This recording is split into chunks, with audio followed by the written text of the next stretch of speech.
Hello, everyone. My name is Justin, and I'm an undergraduate student in computer engineering and electrical engineering at San Francisco State University. Today, I'll be presenting my project, which will be on developing the next generation of neural-machine interfaces for neurorehabilitation applications by utilizing sensor arrays and spatial features. So, a neural-machine interface utilizes neural activity to control external devices. When a person performs a conscious thought or action, their brain generates electrical activity and sends it throughout their central nervous system. A neural machine interface analyzes some form of that electrical activity and attempts to interpret the user's intentions so that it can send out a corresponding command to some external device. And this system has practical applications in allowing people with disabilities to attain intuitive control of their assistive devices.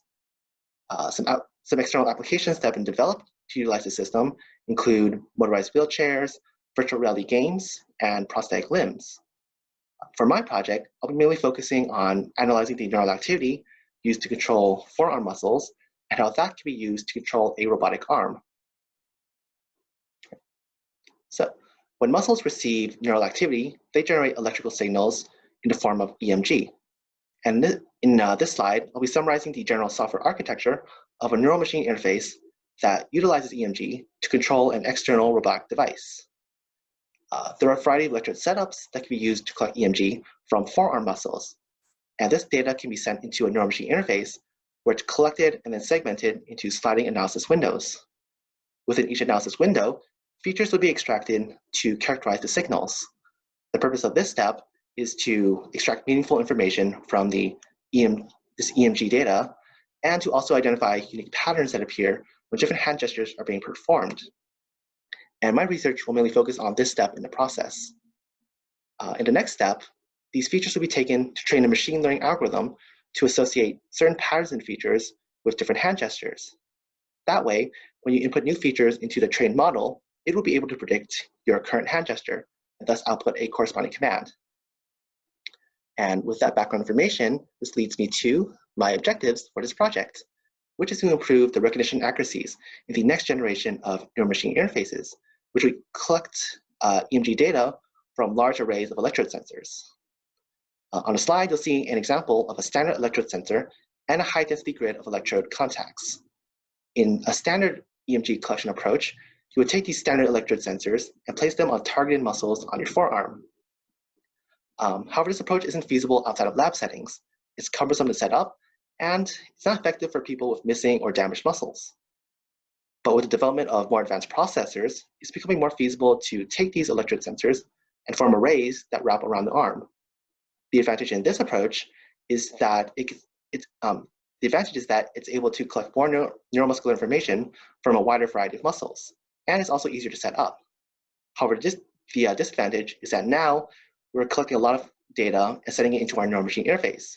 So we need to develop ways to more efficiently process and utilize all that new information. And my approach in this project is to utilize a set of computationally efficient spatial features in the pattern recognition process.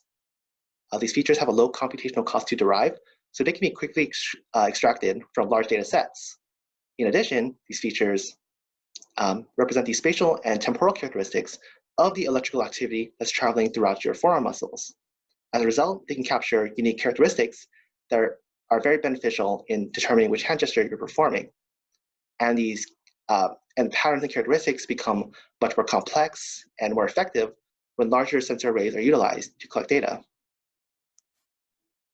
In order to realize my objective, I first performed an offline analysis, where I took EMG datasets from 2 open source databases and utilized them to train an LDA pattern recognition algorithm to recognize 8 different hand gestures. From the EMG data, I extracted standard features such as time domain and autoregression, and also the mentioned spatial features. And by utilizing different combinations of these features to train the algorithm, I was able to determine the feature set that was able to better capture distinguishing characteristics in the signal, and thus allow the algorithm to have a higher hand gesture recognition rate. In a real-time analysis, I took the best performing feature set and utilized them in a real application. I used a Myo armband to collect EMG data and sent that data into an Android application named Myo HMI, where the selected features would be extracted and inputted into the machine learning model. Once predictions were being made, the commands we can send out to the robotic arm to perform the predicted hand gesture. Right. And in this slide, I'll be showing the results from my offline analysis. In the first two columns of the table, you'll see the exact features that I've extracted from each analysis window. In the next three columns, you'll see the recognition accuracies I achieved when I extracted these features from 3 different data sets and utilized them to train and test the algorithm. And in summary, what you can take away from this is that in data sampled at a higher frequency, the autoregression features were able to better capture distinguishing characteristics in the data and thus allow for a higher hand gesture recognition rate in the algorithm. In the lower sample data sets, the spatial features perform much better. And by utilizing a mixed feature set consisting of time domain and spatial features, the recognition accuracies that were achieved were at the best or within 1% of the best performing feature sets across all tests performed. And because of these highly consistent results and their high performance, I utilized these feature sets in the real-time analysis. And here is a summary of the real-time control scheme. So once all the devices are connected and the algorithm is trained, then while you perform different hand movements, my armband would be collecting data from its 8 electrode sensors and sending them into an Android application where the selected feature sets be extracted and inputted into the machine learning model. The model would then output a prediction on the current hand gesture that's being performed and send a command to the robotic arm to perform that predicted hand gesture. And here is a video demo of the system in action. So as you can see, while I'm performing different hand movements, the armband on my arm is collecting EMG data and sending it into an Android application on my phone. On my phone application, the features will be extracted and inputted into the machine learning model, where it will predict my hand gesture and command the arm to perform that predicted hand gesture. And as you can see in the video, I was able to achieve relatively robust control of this external robotic device by utilizing my chosen pattern recognition strategy and the current equipment I had available. Right. And in conclusion, I'd like to reiterate that I've developed feature sets that utilize the spatial characteristics of EMG for pattern recognition. And these feature sets have very high performance when utilized on sensor array data. And I developed these feature sets by evaluating and comparing the performance of standard and spatial feature sets in pattern recognition algorithms. I also developed a working prototype to test these pattern recognition strategies in a real application by utilizing a low-cost and portable neural-machine interface. In my current system, it's capable of sending Bluetooth commands to a robotic arm. However, it was also designed to be flexible, and with some minor modifications, it can be easily adjusted to control any Bluetooth device.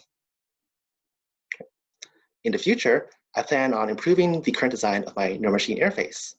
Right now, it utilizes data sampled at a low resolution and a low sampling frequency of 200 Hertz. In the future, I would like to utilize a high-density electric grid to either sample data at a higher sampling frequency or sample at the same low frequency, but utilize more electrodes and sample data from a wider area to make up for it. And I would also like to investigate different applications that would benefit from utilizing a neural machine interface. Yep. And yep, that's the end of my presentation. Thank you for listening, and I look forward to your questions.